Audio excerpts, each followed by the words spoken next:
Warga di pesisir pantai Penarukan dikejutkan dengan penemuan penyu batik pada Sabtu 28 September 2024. Spesies hewan langka ini ditemukan warga di tengah sawah dekat pesisir pantai Penarukan.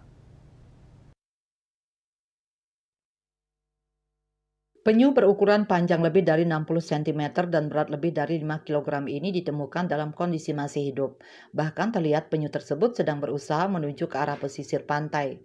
Warga yang melihat penemuan itu pun langsung melakukan evakuasi.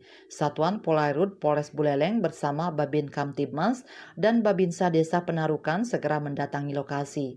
Dibantu oleh warga sekitar, tim gabungan berhasil mengevakuasi penyu tersebut dan mengembalikannya ke habitat aslinya di pantai Penarukan. Kasat Polairut Polres Buleleng AKP Putu Edi Sukaryawan menjelaskan, pihaknya mendapat laporan warga di dekat lokasi. Diakui penyu langka itu sedang terperangkap di tengah sawah dan tidak bisa bergerak. Dengan menggunakan alat tandu seadanya, penyu itu pun langsung dievakuasi ke pesisir pantai Penarukan.